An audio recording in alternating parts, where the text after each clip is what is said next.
9. Infrared security.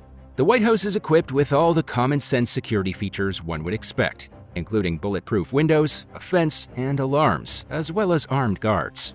But there are also a number of heightened security measures, including highly sensitive infrared lasers that detect even the slightest sign of a potential threat in or around the building, including underground and in the sky.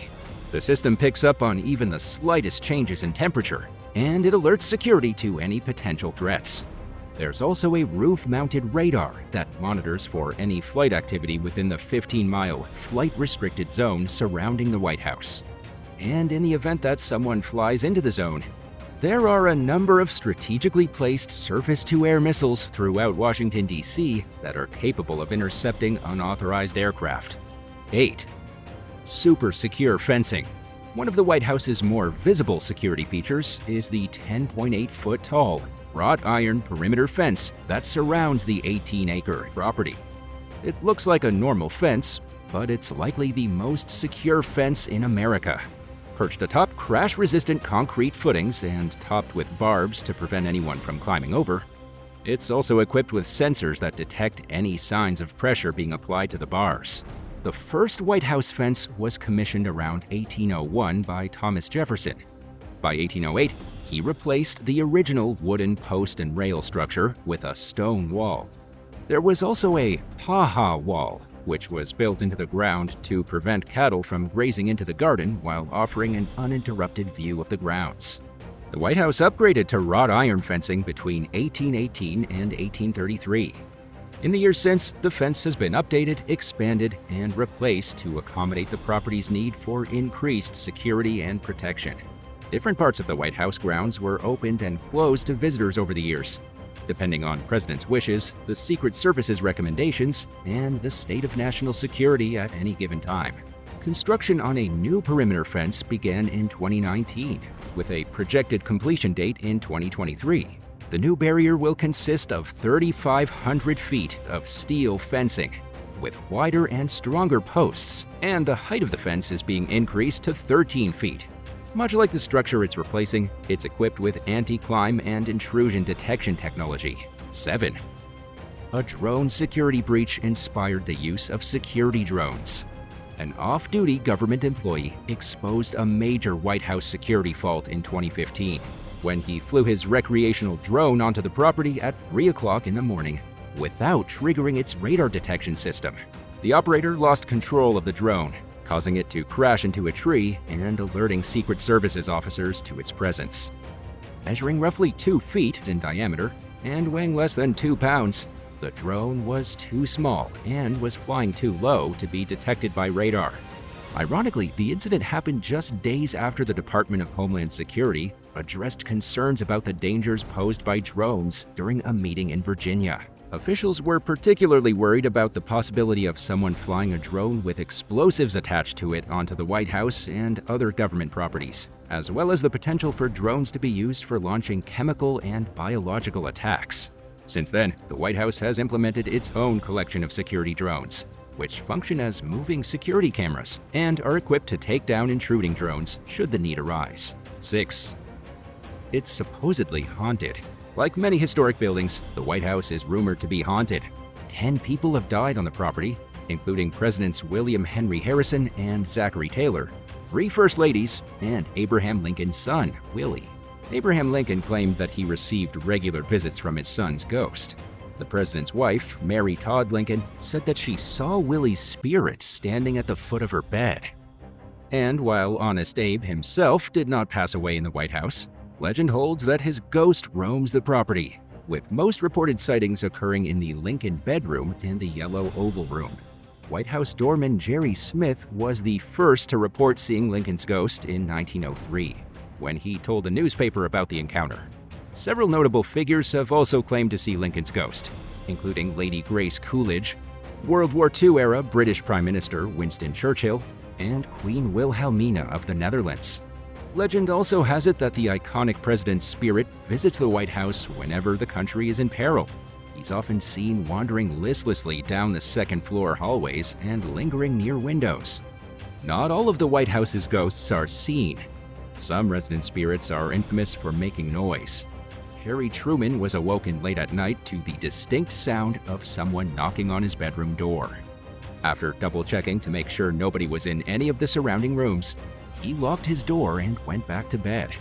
He then heard footsteps coming from a neighboring room. Truman was so spooked by the incident that he asked around to see if any Secret Service staff members had been in the house. He was told that nobody would have been in that part of the White House, especially at that hour of the night. One of the property's most famous ghosts is David Burns, the landowner who sold the property the White House was built on to the U.S. government. He seems to hang around mostly in the Oval Office, where several presidents claim to hear the man's voice. People have also claimed to hear the famously foul-mouthed President Andrew Jackson's ghost swearing. And Thomas Jefferson's spirit is known to occasionally give a violin performance. Do you believe the White House could be haunted? Let us know in the comments, and hit subscribe while you're at it. 5. There's an underground tunnel system and a secret entrance. In the event that the president and his top aides need to flee the White House, rather than hunker down in an underground bunker, there's an underground tunnel system below the building. At least 2 of the tunnels lead to locations off the property, with one connecting to the Federal Treasury Building and a street-level entrance hidden in plain sight. Located on H Street, the entrance was built during the 1940s. At one end of the route, there's a closed-off alleyway equipped with a ram-proof gate. The alley leads to a rear doorway of the Treasury Department's annex on Pennsylvania Avenue, which connects to an underground passageway leading directly into the White House basement. Measuring 761 feet long, 7 feet high, and 10 feet wide. The tunnel is built in a zigzag pattern to mitigate the effects of a direct bomb hit. The passageway is lined with several small rooms that once contained cots, in case the space needed to be used as an emergency bunker. According to former White House Military Office Chief Bill Gully, male staffers snuck their mistresses into the mansion through the tunnels during the Johnson and Carter administrations. 4.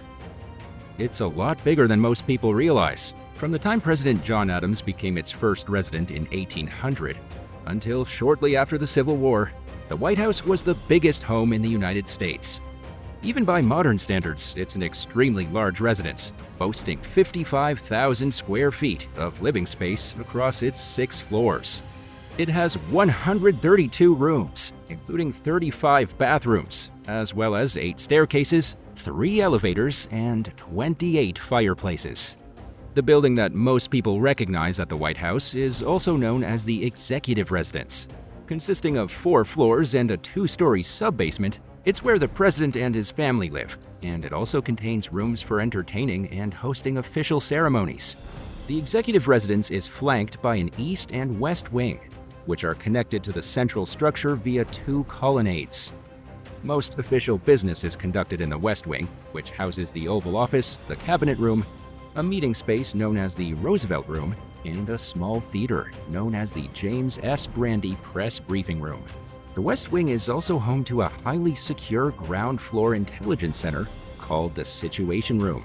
The 2-story East Wing houses the visitors' entrance.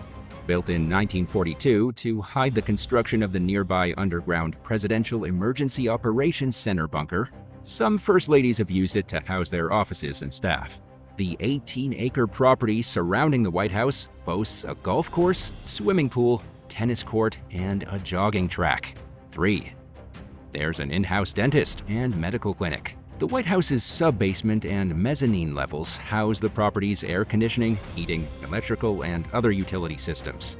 The floors also contain storage space, elevator machinery rooms, a laundry room, a carpenter's shop, a floral shop, an engineer's shop, and an area for storing flatware and dishware. These areas essentially function as the White House's nerve center, and are where employees can be found doing a lot of the behind-the-scenes work that keeps the property's operations running smoothly. Given the sub-basement and mezzanine's uses, the president and his top aides don't spend much time on these floors. But the commander-in-chief might venture down to the basement if he cracks a tooth or needs a routine cleaning. Installed during the Hoover administration in the 1930s, the White House Dental Clinic was originally very basic. Today it houses state-of-the-art equipment and an operating space. The basement also contains a medical clinic as well as a 2-lane bowling alley. which was opened in 1947 during the Truman presidency. Its construction was funded by Truman supporters, and while the president himself didn't use the bowling alley very often, he gave his blessing when employees decided to form a White House bowling league in 1950. 2. The British almost burned it down. During the War of 1812, British forces became the first and only foreign power to ever capture and occupy Washington, D.C. The siege was carried out in retaliation for U.S. soldiers looting and burning the British-held city of York in Ontario, Canada. After setting the U.S. Capitol building ablaze, British troops proceeded to the White House. By then President John Madison and most government officials had fled the city. As the encroaching force approached, First Lady Dolly Madison made a last-minute attempt to save some of the White House's valuables from being destroyed or falling into British hands. A doorkeeper and gardener were ultimately credited with saving an iconic painting of George Washington, known as the Lansdowne Portrait. The invading troops entered the White House to find that a lavish feast had been prepared. Dolly had ordered the staff to prepare the regularly scheduled meal for 40 top staffers, apparently unaware of the impending violence until right before it hit the fan. After helping themselves to the food, the British set fire to the White House. To ensure maximum damage, they returned later on and added more fuel to the flames. The entire inside of the White House was essentially gutted by the fire, with the Lansdowne portrait being the only item that was saved. Today, it hangs in the building's East Room. If you know where to look, you can see some of the fire damage, including some blackened stones near the mansion's north portico, where an entrance once stood. 1. There's an emergency bunker. Located underground beneath the east wing of the White House, the Presidential Emergency Operations Center, or PEOC, is a shelter and communication center for the president's use during emergencies. It was built during World War II to protect then-President Franklin D. Roosevelt from potential aerial attacks on Washington, D.C. The PEOC is staffed by military officers and equipped with televisions, phones, and other communications equipment. It was built to withstand a nuclear blast and is accessed via an elevator located behind multiple highly secure vault-like doors. The bunker is basic but highly secure. It reportedly consists of a command room with a large conference table that can seat up to 16 people, a small briefing area, an operations and communications room, and a hallway lined with cots. In the event of a White House security breach, including when an unauthorized aircraft enters Washington, D.C.'s no-fly zone, the president and their top aides are relocated from their offices to the PEOC. Whenever this happens, a specialized Army engineering unit remains on standby in case the need arises to dig the occupants out of the bunker. Former President George W. Bush and several White House officials retreated to the PEOC after the 9/11 attacks on New York City's Twin Towers in 2001. After realizing that the bunker was woefully under-equipped, the government updated the PEOC to better serve the staff's needs. In 2020, President Donald Trump utilized the space during protests that followed the death of George Floyd at the hands of a police officer in Minnesota. When people began noticing a secretive construction project being carried out on the White House grounds in 2010, many speculated that the PEOC was undergoing a major upgrade, or that an entirely new bunker was being built. The government claimed that the project was a utility systems upgrade, but the amount of building materials that disappeared into the ground and the barriers that were built to block the view of the site suggested that a much bigger effort was underway. According to author Ronald Kessler, who wrote about the project in his 2018 book, The Trump White House: Changing the Rules of the Game, the new bunker is 5 stories deep and is equipped with its own air supply and stocked with months' worth of food. Little else is known about the rumored shelter, which is reportedly unstaffed and reserved for use in the most extreme of national security emergencies. Thanks for watching. Did you know any of this information before watching this video? Let us know in the comments, and don't forget to subscribe. See you next time. Bye.